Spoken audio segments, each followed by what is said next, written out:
Berbicaralah pada kami, sampaikan sabda dan janji-Mu, serta perintah-Mu dalam hidup kami. Roh Kudus yang tolong hamba-Mu, dalam nama Yesus. Haleluya, amin. Puji Tuhan. Memasuki bulan Desember, sekali lagi bukan hanya suasana Natal, tapi ada pengharapan yang baru menanti setiap kita. Sebentar saya bagikan suatu firman yang relevan dalam kehidupan Anda, yang akan berbicara menjadi rema. Ya, sekarang kita ambil Alkitab, mari kita sama-sama buka firman Tuhan di Lukas pasal yang pertama. Saya dapat satu rema, saya jadikan topik pembicaraan kita di saat teduh sekarang. Mujizat di bulan Natal. Bukan hanya yang dialami oleh Maria, tapi yang akan dialami oleh kita. Sebab Yesus dahulu, sekarang selamanya tetap sama. Dia nggak pernah berubah. Jadi ada mujizat menantimu. Saya jadi ingat nubuatan dulu. Sebelum Desember, dimulai dari Oktober, bahkan September, saya sudah merasakan nanti ini di akhir tahun akan ada suatu bonus dari Tuhan. Tapi mari kita siapkan hati kita untuk kita dilengkapi dengan firman Allah. Agar kita itu berada di lokasi yang strategis untuk menerima rahmat Allah.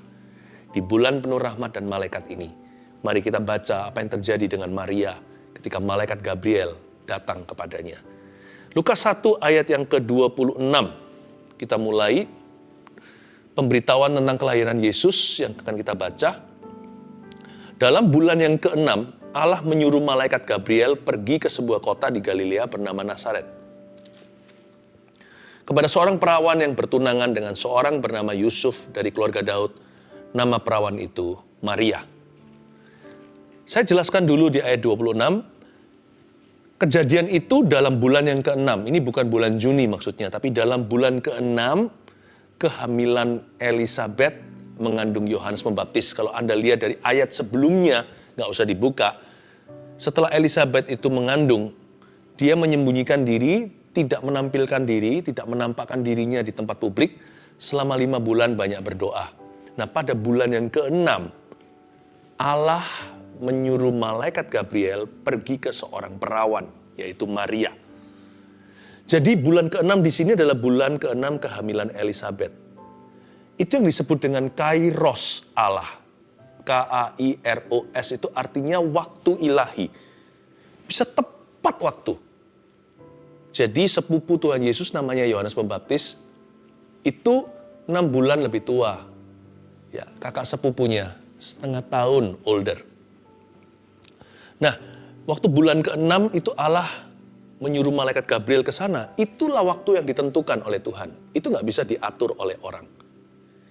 Saya percaya yang namanya waktu itu berjalan sama. Perbedaan paling wilayah Indonesia Barat, Tengah, Timur, atau benua lain. Tapi sebenarnya kita semua berjalan di waktu yang bersamaan. Tik-tok setiap detik, setiap menit, lalu jam. Lalu lewatlah hari. AMPM-nya. Dalam waktu itu Tuhan bekerja. Dalam perputaran waktu, Allah punya rencana dalam kehidupan manusia. Setiap orang akan memperoleh kairos atau waktu ilahinya ketika Allah melawat dia. Mungkinkah malam hari ini, atau Anda yang nggak menyaksikan saat dunia live, mungkinkah sekarang, tadinya Anda nggak live, sekarang Anda nyalakan ini, Anda dilawat Tuhan. Setiap orang punya kairos atau waktu ilahi yang Tuhan tentukan agar dia berjumpa dengan juru selamatnya. Saya mengalami pertemuan dengan Tuhan Yesus yang membuat saya lahir baru itu 28 tahun lalu. Jikalau hari ini, sekarang kita live-nya ini tahun 2020. Saya mengalami jamahan Tuhan yang tiada duanya. Setiap orang ada waktu di mana dia ketemu dengan Tuhan. Tapi kita juga bisa minta kairos itu. Siapa tahu Tuhan kabulkan. Kita minta bulan Desember ini menjadi bulan berkat korporat. Kita minta supaya kita semua mengalami sesuatu dengan Roh Kudus. Lalu Tuhan menyuruh malaikat Gabriel pergi ke sebuah kota. Kota di Galilea itu namanya Nazaret. Kota Nazaret ini pertama kali disebut di Alkitab. Sejak perjanjian lama dari kitab Kejadian, tidak pernah disebut. Ini kali pertama Nazaret itu dimention di dalam firman Tuhan. Nazaret itu nggak ada di GPS. Ya zaman dulu belum ada teknologi. Andai kata sekarang ada pun nggak ada di peta. Terlalu tidak signifikan, terlalu kecil itu kota. Belum lagi ekonominya miskin. Kota tersebut kota pinggiran, tidak ternama, tidak ada khasnya apa-apa. Minimal makanan khasnya apa, itu kota-kota gembala. Sampai sekarang pun bukan kota kenamaan. Dia dikenal karena sejak hari itu Yesus disebut sebagai Yesus dari Nazaret, makanya Nazaret terkenal sekali. Tapi kota ini sebenarnya tidak signifikan. Kenapa Tuhan pilih ya? Nggak tahu. Kalau kita tanya sekali lagi, kenapa Tuhan pilih saya? Mungkin Anda bertanya yang sama kan, kenapa Tuhan pilih aku? Nggak tahu. But I'm glad He did. Saya bersyukur Dia memilih kita. Nameless and faceless. Tanpa nama, tanpa wajah. Tuhan itu nggak pro orang-orang yang dikenal. Tuhan itu pro orang-orang yang rendah hati. Orang-orang yang mencari. Orang yang mencari wajahnya, pasti menemukannya. Orang Majus dari timur aja cari bintang kok, ketemu Tuhan. Kita cari Tuhan, masa ketemu bintang? Tuhan itu baik. Nazaret masih Tuhan temukan. Meskipun dia tidak ada di GPS, tidak ada dalam peta, kota ini dilupakan, tapi Tuhan tidak melupakannya. Pernahkah Anda merasakan, aku ini seperti Nazaret? Aku bukan New York, bukan Tokyo. Aku juga bukan kota-kota besar itu yang kenamaan. Aku ini tiada artinya. Tapi apa yang tiada artinya bagi dunia, berarti bagi Allah. Nazaret ditemukan pada radarnya Tuhan. Dia ditemukan pada radarnya Allah yang Maha Kuasa. Tuhan hari itu menilik sebuah kota yang tiada nilainya. Dan Tuhan memilih tempat itu untuk menjadi kota Gabriel pergi dan menemukan Maria. Dan Yesus pun nanti dibesarkan di situ. I don't want you, di bulan Desember ini Tuhan tidak menginginkan seorang pun merasa dia tidak berharga. Jesus loves you, you see. Izinkan saya ngomong ini, tangkap dengan hati ya. Gak semua bisa diajarkan. Andai kata di seluruh dunia waktu itu, orang berdosa hanya engkau satu, Tuhan tetap akan turun dan mati di Kalvari. Tapi Tuhan tidak perlu lakukan itu lagi sekarang, karena Tuhan sudah mati sekali untuk selama-lamanya menebus dosa manusia. Tinggal Anda yang terima Tuhan. Tinggal saya yang terima Tuhan. Tuhan itu mengasihi Anda sedemikian rupa. Saya larang di bulan Natal ini siapapun merasa tidak berharga. Tapi Pastor Philip tidak tahu saya ini sudah dosanya banyak. Kalau memang kita bisa melakukan sesuatu membuat Tuhan lebih cinta kita, berarti Tuhan mati di kayu salib itu bukan anugerah. Kalau kita tidak bisa membuat Tuhan lebih sayang sama kita karena perbuatan kita, kita juga nggak bisa membuat Tuhan tidak sayang sama kita. Atau kurang sayang karena kelakuan kita. Tuhan itu mencintai Anda apa adanya. Ya, sekalipun Anda merasa tidak layak, Tuhan mengasihi Anda. Jadi saya ingin Anda dan saya untuk sama-sama set on the right foot dulu. Bangun tidur itu, kita itu berdiri di kaki yang benar. Kita mulai saat teduh ini dengan satu hal dulu, bukan mujizat, tapi kasih. Dimulai dengan ini, Jesus loves me, this I know for the Bible tells me so. Yesus cinta padaku, aku tahu karena Alkitab mengatakannya. Semua mujizat Tuhan, berikutnya bonus apapun, beranjak dari situ karena kasih tidak berkesudahan dan kasih tidak pernah gagal. Ya, kuasa Tuhan pun bertumbuh pada kasihnya. Karena besar kasih Allah kepada dunia. Bukan karena kuasanya, karena kasihnya besar. Dia mengutus anaknya yang tunggal, supaya barang siapa percaya padanya, tidak binasa, melainkan beroleh hidup yang kekal. Lalu kuasa pengampunan dosa tiba. Lalu memindahkan nama kita dari maut kepada kitab kehidupan. Memindahkan jiwa kita dari neraka seharusnya kepada sorganya yang kekal. Kuasa Tuhan pun bertumbuh pada kasihnya yang tak berkesudahan. I want you to know that Jesus loves you. This is your first step to believing. Langkah pertama untuk percaya bagi mujizatmu. Ayat yang ke-27. Kepada seorang perawan yang bertunangan dengan seorang bernama Yusuf dari keluarga Daud. Nama perawan itu Maria. Nah, berhenti di sana ayat 27, saya mau jelaskan bagi Maria ini kabar baik tapi juga bisa jadi kabar buruk. Sebenarnya kondisi hidupnya tidak siap untuk menerima mujizat tersebut. Karena dia seorang perawan. Andai kata dia sudah menikah gitu kan mendingan. Ya kan, siapa bisa cek tahu ini benihnya benih apa? Kan dia sudah bersuami. Tapi kalau dia perawan tidak pernah bersetubuh dengan laki-laki, tiba-tiba dia hamil.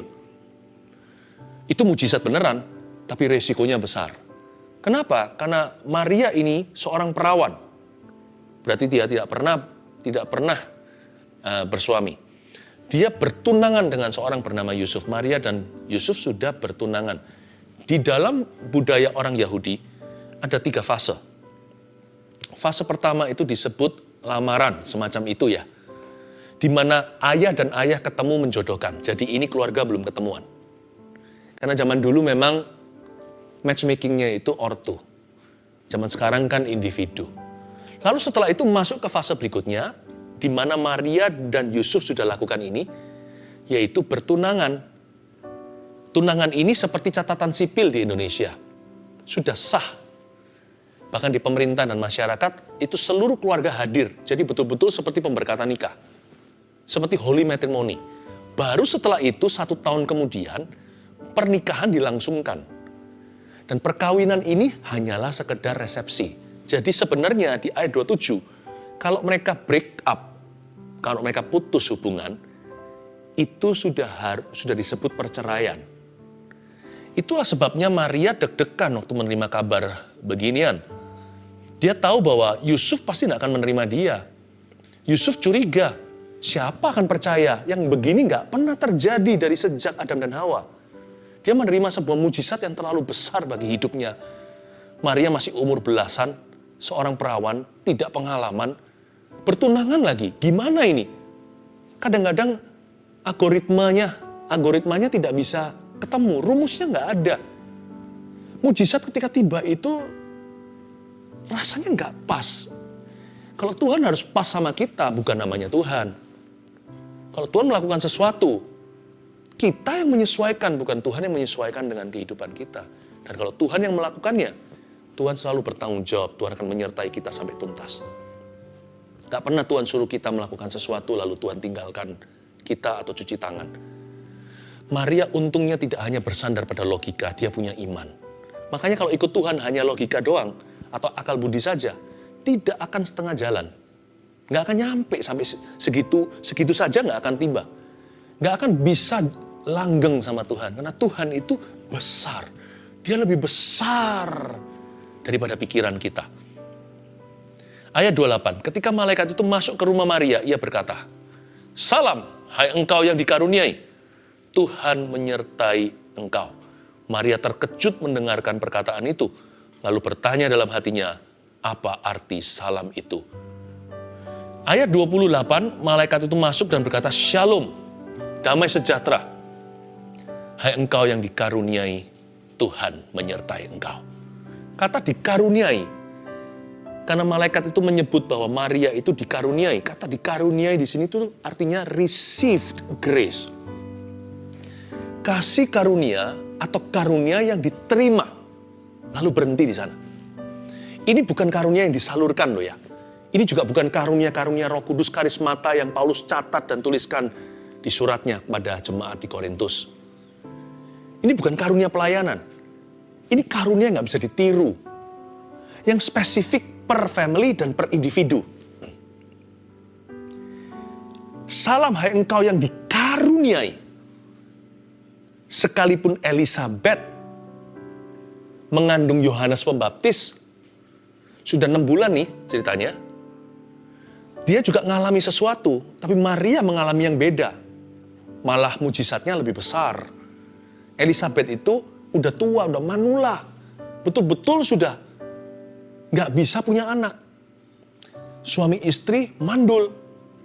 Tapi dikasih Tuhan di masa tuanya, tapi dalam konteks pernikahan. Lalu ketika Zakaria, si imam itu mengalami penampakan malaikat, dia gak percaya, dia jadi bisu. Mendingan bisu daripada keluar dan ucapkan hal negatif. Daripada keluar menyebarkan keraguan.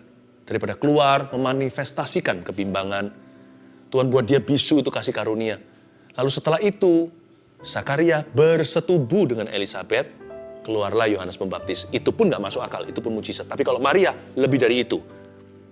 Maria tidak punya suami, belum bersuami, tidak bersetubuh. Dia hamil karena kuat kuasa Roh Kudus.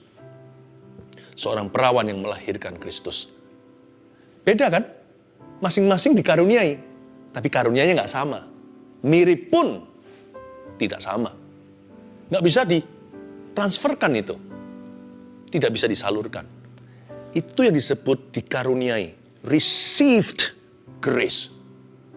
Saya yakin Tuhan yang menciptakan sidik jari kita itu beda satu dengan yang lainnya. God has a special grace for you. Tuhan punya kasih karunia yang satu-satunya untuk Anda. Itulah sebabnya bodoh sekali yang namanya dosa iri hati. Membanding-bandingkan itu juga kebodohan. Kenapa emangnya Tuhan itu kekurangan sehingga kita harus membandingkan, sehingga kita harus mengingini? Bukankah masing-masing orang Tuhan berikan sidik jari? Termasuk kembar siam pun beda sidik jarinya. Itulah sebabnya Tuhan kita itu tidak pernah kekurangan hikmat. Karena itu, ini yang dijanjikan oleh Roh Kudus bagi kita semuanya. Karena seperti Maria, kita juga adalah umatnya. Kita adalah umat yang dikaruniai. Mari kita memandang Tuhan seperti hamba memandang tangan Tuannya. Tuhan hendak memberikan apa yang satu-satunya untuk hidup Anda. Apapun itu juga yang sekarang Tuhan anggap dan pandang baik untuk diberikan kepadamu. Saya doa, ini bulan penuh rahmat untuk Anda sekalian dan untuk saya. Salam hai engkau yang dikaruniai, tenanglah, karuniamu satu-satunya. Maria terkejut mendengar perkataan itu, ayat ke-29. Lalu dia bertanya-tanya dalam hatinya, apa arti salam itu? Maria terkejut. Dia terkejut bukan karena lihat malaikat. Dia terkejut karena perkataan malaikat itu. Malaikat itu ngomong apa sih? Dia berkata salam. Salam ini adalah ucapan kepada orang yang dihormati. Bukannya Maria merasa tersanjung. Alkitab mengatakan dalam bahasa Inggrisnya, Maria terkejut itu artinya Mary was troubled. Dia rasa gak nyaman. Disapa dengan sapaan yang begitu terhormat. Shalom dari malaikat. Dan malaikat berkata apa sama dia? Hai engkau yang dikaruniai. You're about to receive your miracle. Kamu akan terima mujizatmu satu-satunya. Gak ada mujizat seperti ini lagi atau sebelumnya. Maria tidak merasa nyaman. Maria terkejut mendengar perkataan demikian. Kata terkejut di sana artinya troubled atau humbled. Maria merasa gak layak terima itu. Dari sini saya bisa menemukan karakter seorang Maria. She was humble. Tidak ada dalam urat nadi dan darahnya, tidak ada dalam sel-sel tubuhnya perasaan layak, apalagi menuntut Tuhan untuk sesuatu. Makanya orang begini itu gampang menerima, lokasinya strategis, hatinya benar soalnya. Kalau kita kan begitu, ada orang yang bisa kecewa sama Tuhan itu sebenarnya masalah dia bukan kekecewaan, kesombongan. Siapa dia bisa kecewa sama yang Maha Kuasa? Siapa hutang sama siapa? Siapa mati untuk siapa? Siapa yang dosa, siapa yang holy, siapa yang suci? Masalah kecewa sama Tuhan itu bukan masalah kekecewaan. Itu keangkuhan, kesombongan. Siapa bisa kecewa pada yang Maha Kuasa? Merasa dirinya lebih layak dari yang Maha Kuasa. Karena kita menghakimi yang Maha Kuasa. Maria itu nggak ada yang namanya dalam bahasa Inggrisnya the spirit of entitlement. Dia merasa aku berhak. Seperti orang kalau datang dalam satu pesta. Hanya karena dia adalah seorang besar. Dia datang ke keluarga itu semena-mena. Yang undang dia loh. Nggak dilihat undangannya duduk di kursi mana. Langsung duduk di sebelah pengantin. Dia merasa dia ini kan VVIP di luar sana. Pasti dia juga VIP di situ. Sampai ditegur oleh organisasi. Oleh IO-nya, event organizer-nya. Berkata, Bapak sorry Bapak kursinya di sebelah sana agak ke tengah. Untung-untung dia tidak di belakang. Marah-marah. Langsung keluar dari pesta. Lalu ngomongannya sudah kayak negatif segala. Dia nggak tahu dia siapa. Itu yang namanya spirit of entitlement. Hanya karena kita mungkin dipuji di dunia tertentu bukan berarti seluruh dunia memujimu. Jangan kita pernah merasa bahwa kita ini berhak dipuji dan dipuja-puja di mana-mana. Hanya Tuhan yang berhak. Hanya Tuhan yang layak. Nah, Maria nggak punya sel seperti itu dalam darahnya. Ketika dia yang dipilih, dia masih nggak sadar dia dipilih oleh Tuhan. Ini bukan minder loh ya. Kalau minder orang itu pasti menolak. Enggak lah Tuhan. Maria nggak begitu. Saya kasih bocoran. Terakhir dia berkata, terjadilah kepadaku sesuai kehendakmu. Easy, gampang sekali, relax sekali dia itu dipakai Tuhan. Diberkati menerima itu nggak ada perlawanan. Dia nggak cari itu sih, tapi kalau datang dia juga nggak sok suci dan berkata aku nggak butuh berkatmu. Dia nggak begitu. Orang ini healthy self-image-nya. Jadi siapa jadi ayah ibunya dulu itu berhasil membesarkan Maria. Orang ini sangat sehat gambar diri. Tapi tidak ada perasaan angkuh sombong sama sekali, yang ada hanya humility atau kerendahan hati. Maria terkejut, her heart was troubled. Alkitab berkata so troubled. Dia rasa nggak nyaman, bukan karena melihat malaikat. Andai kata hari ini orang lihat malaikat sudah di-selfie sama dia, ditunjukkan kanan kiri. Dia nggak terpukau dengan sinar malaikat itu. Dia memikirkan perkataan dan kalimat. Aku dikaruniai. Aduh, aku nggak nyaman duduk di kursi VIP. Aku selalu kalau datang ke pesta duduk di tengah, minimal kalau nggak ke belakang. Nanti event organizer-nya yang panggil aku. Maria, kesini, tempatmu di VIP. Malah dielukan di depan orang dan tetap aku tidak biasa dengan itu. Dan tidak membiasakan diri dengan pujian manusia atau sanjungan mereka. Daripada dipermalukan seperti orang yang tadi, yang angkuh saya ceritakan dalam ilustrasi. Duduk dulu di VIP, disuruh ke tengah ke belakang, malah marah-marah. Maria adalah tipe orang yang selalu duduknya itu di tengah atau ke belakang. Tapi selalu dipanggil ke depan oleh yang punya acara. Kali ini yang punya acara adalah Bapa di sorga. Dear VIP, shalom itu artinya. Bukan hanya shalom damai sejahtera. Dear VIP, engkau yang dikaruniai, engkau dipandang tinggi oleh yang Maha Kuasa. Maria berkata, nggak salah alamat ya. Bapak, saya rasa salah ini. Ini kirimannya bukan untuk saya ini. Saya nggak mampu beli segini. Terlalu mahal ini. Mungkin tetangga. Bukan, Bu, memang untuk Anda. Oh, enak ya. Kalau orang punya hati kayak gitu tuh, diberkati nggak kerasa. Orang yang seperti itu, yang hendak menuntut, malah disayang oleh yang Maha Kuasa. Mau nggak punya hati seperti itu di bulan Desember ini? Ayat 30, kata malaikat itu kepadanya, jangan takut. Harus dikalemkan. Hai Maria, sebab engkau beroleh kasih karunia di hadapan Allah. Itu maksudnya, engkau dimuliakan. Sesungguhnya engkau akan mengandung dan akan melahirkan seorang anak laki-laki. Dan hendaklah engkau menamai dia Yesus. Ia akan menjadi besar dan akan disebut anak Allah yang Maha Tinggi, dan Tuhan Allah akan mengaruniakan kepadanya tahta Daud bapa leluhurnya. Dan ia akan menjadi raja atas kaum keturunan Yakub sampai selama-lamanya, dan kerajaannya tidak akan berkesudahan. Patut dicatat sedikit arti tambahan, tidak harus berkenaan dengan topik ini, tapi kalau selalu tentang Yesus, kita harus punya pemahaman yang benar. Ayat 32 dikatakan, ia akan menjadi besar, Yesus ini. Gak ada seorang pribadi insan yang pernah mempengaruhi seluruh bumi atau dunia seperti Yesus Kristus. Memang dialah terbesar. Dan akan disebut anak Allah yang Maha Tinggi. Alkitab tidak mengatakan ia akan menjadi besar dan akan menjadi anak Allah yang Maha Tinggi. No. Tapi akan disebut. Berarti dia sudah. Dia diberi nama Yesus, bukan berarti dia baru ada. Dia sudah ada sebelum Abraham ada. Yesus itu sekalipun lahir dari perawan, tapi dia bukanlah ciptaan. Yesus itu adalah pencipta, pada mulanya adalah firman. Firman itu bersama dengan Allah, Yohanes pasal pertama. Dan firman itu adalah Allah. Orang Yahudi paling mengerti. Ketika seseorang menyebut dirinya anak Allah, gak ada yang berani sepanjang sejarah mereka. Dalam histori religi mereka juga gak pernah tercatat demikian. Siapapun sebut dirinya anak Allah. Kita sih gak terlalu ngerti hal-hal begini. Orang Yahudi paling paham itu. Siapa menyebut dirinya the Son of God has claimed himself to be God himself. Siapa yang menyebut dirinya anak Allah, menyamakan dirinya dengan Allah. Itu yang jadi gunjang-ganjing hari-hari ini. Yesus hanyalah nabi. Yesus itu hanyalah tokoh agamawi. No. Jesus is the Son of God. He is God. Yesus adalah anak Allah. Dialah Allah yang hidup. Makanya dia mau dirajam kan, waktu dia berkata, sebelum Abraham ada, I am, aku ada. Anak Allah yang hidup.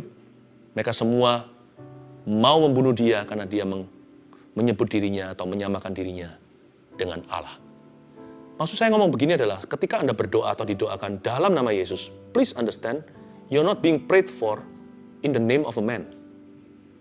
Waktu Anda didoakan oleh seseorang dalam nama Yesus, nggak peduli siapa yang mendoakan, tahukah Anda, doa itu sendiri valid, sekalipun yang mendoakan mungkin asal-asalan. Karena Anda tidak didoakan atas nama seorang manusia. Ketika Anda berdoa di dalam nama Yesus atau didoakan di dalam nama Yesus, Anda sedang berdoa atau didoakan di dalam nama Allah itu sendiri. Apalagi kalau sesuai firman-Nya, siapa bisa melawan? Ayat 34, sorry. Kata Maria kepada malaikat itu, bagaimana hal itu mungkin terjadi karena aku belum bersuami? Jawab malaikat itu kepadanya, Roh Kudus akan turun atasmu dan kuasa Allah yang Maha Tinggi akan menaungi engkau. Sebab itu anak yang akan kau lahirkan itu akan disebut Kudus, anak Allah. Ayat 34, Maria responnya begini. Hati-hati untuk mengartikan bahwa dia tidak percaya. Maria berkata kepada malaikat itu sejujur-jujurnya, bagaimana mungkin terjadi karena aku belum bersuami? Menunjukkan, membuktikan bahwa Maria sangat sehat logika. Dia pakai logikanya juga. Dia nggak hanya pakai feeling doang. Atau iman-iman buta. Tidak, dia pakai akal budinya. Tapi dia tidak izinkan yang namanya unbelief atau ketidakpercayaan, atau skepticism, atau keraguan merenggut hati dan imannya. Bukannya begitu, malahan Maria itu mengutarakan bukan protes, tapi sebuah pertanyaan sebuah pertanyaan yang legitimate, sebuah pertanyaan yang jujur kepada malaikat itu. Bagaimana bisa terjadi aku belum bersuami? Gimana itu bisa terjadi tanpa persetubuhan? Dan Maria menunjukkan bahwa imannya, sekalipun logikanya berjalan, iman dia itu dipenuhi dengan wonderful feeling. It's a wonderful faith, atau iman yang dipenuhi dengan ketakjuban, bukan keraguan. Ketika dia berkata, wow, bagaimana bisa terjadi? Aku tidak bersuami. Bukan, masa bisa terjadi, wong aku bukan bersuami. Lain loh ya tonasinya. Yang satu tadi itu keraguan, kebimbangan, atau lebih protes kepada Tuhan. Mana bisa, buktikan kalau engkau Allah. Itu mencobai Tuhan. Tapi Maria tonasinya begini, wow, Lord, bagaimana bisa terjadi kondisiku begini? Oh Tuhan, aku percaya meskipun aku tidak mengerti. Itu dia, wonder-filled faith. Iman yang penuhi dengan ketakjuban. How great thou art, betapa besarnya engkau Tuhan. Lebih besar dari pikiranku dan pengalamanku. Jawab malaikat itu kepadanya, Roh Kudus akan turun atasmu dan kuasa Allah yang Maha Tinggi akan menaungi engkau. Sebab itu anak yang kau lahirkan itu akan disebut Kudus, anak Allah. Roh Kudus akan turun, itulah cikal bakal segala mujizat. Roh Kudus turun. Saya yakin malam hari ini atau kapan Anda menyaksikan ini, Roh Kudus akan turun ke dalam hidupmu. Katakan amin. Yes. Itu cikal bakalnya. Penciptaan juga sama kan? Roh Kudus melayang-layang di atas bumi yang belum berbentuk, gelap gulita, lalu berfirmanlah. Lalu ada firman, jadilah terang, terang jadi. Dan segala sesuatu pun diciptakan. Ketika Roh Kudus turun Pentakosta, gereja dilahirkan. Setelah itu Injil diberitakan. Saya yakin Roh Kudus akan turun. Lalu, bukan hanya itu, kuasa Allah yang Maha Tinggi akan menaungi engkau. Kata kuasa Allah yang Maha Tinggi menaungi engkau itu adalah Shekinah, atau kemuliaan Allah di perjanjian lama, seperti tiang awan, tiang api, atau asap yang memenuhi bait suci, sehingga imam-imam gak bisa berdiri ketika Salomo mentahbiskan bait Allah itu akan turun menaungimu. Kalau Allah bekerja, saya kasih 3 poin sederhana. Inilah intisari mujizat di bulan penuh rahmat. 1, apa yang dilakukan Allah tidak perlu dibantu manusia. Ketika Shekinah glory melingkupimu, something happens to you. Udah itu aja. Sebab mujizat Tuhan itu gak ada teori atau rumusnya. Dan kalau Allah yang melakukannya, manusia tidak perlu membantu. Tugas kita simple saham kosongnya. Hanya percaya, only believe. And you will see my glory, kata Tuhan Yesus. Tapi percaya saja itu gak gampang loh. Melawan arus seluruh dunia, karena kita tinggal di dunia yang anti Kristus. Bahkan di kalangan orang-orang yang mengaku dirinya Kristen pun tidak sedikit yang kedagingan. Karena itu jangan pernah remehkan, masa cuma percaya pastor? Hanya begitu saja. Jangan hanya bilang begitu saja. Karena percaya itu tidak mudah. Tapi tugas kita hanya percaya. Sebab Allah tidak perlu bantuan Anda. Maria waktu itu berkata, bagaimana mungkin terjadi? Butuhkah dibantu seorang suami? Malaikat berkata, Roh Kudus akan turun. Dan Shekinah Glory akan melingkupimu, termasuk rahimmu. Something will happen to you. Saya percaya malam hari ini, atau kapanpun Anda menyaksikan, something will happen to you. Sesuatu akan terjadi padamu. Yang berikutnya, poin kedua. Dan sesungguhnya Elisabet sanakmu itu, ia pun sedang mengandung seorang anak laki-laki pada hari tuanya.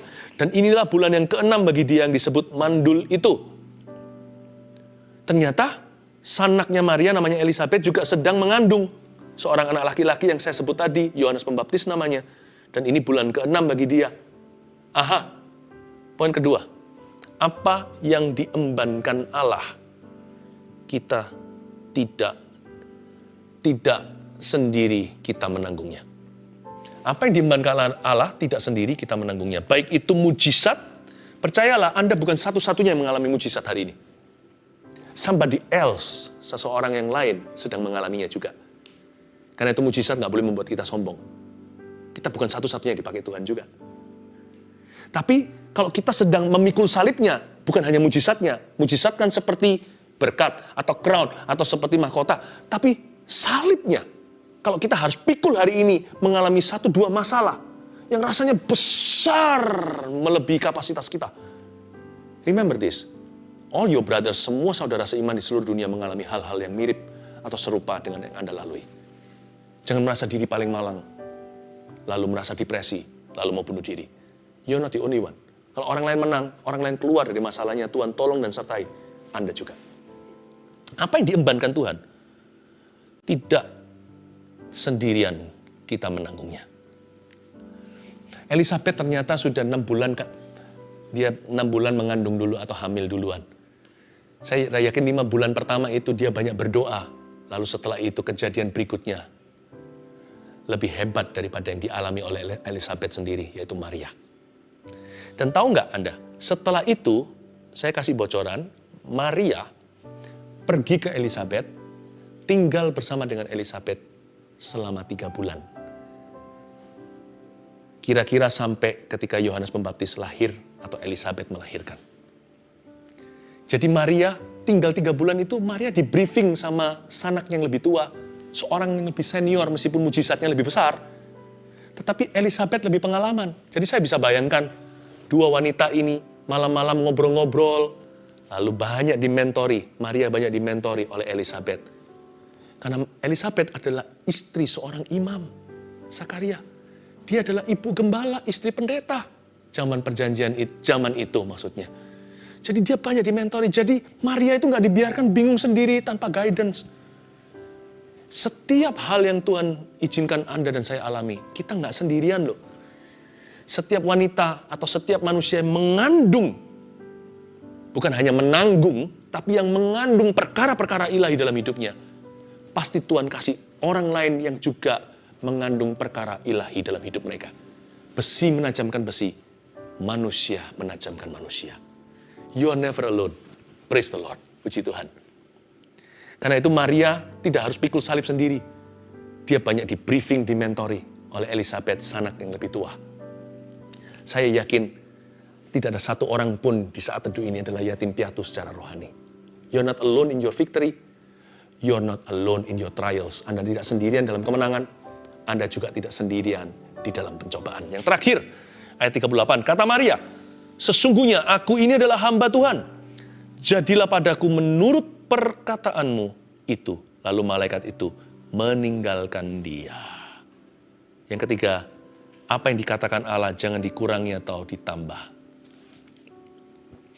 Maria berkata, sesungguhnya aku ini adalah hamba Tuhan. Jadilah padaku menurut.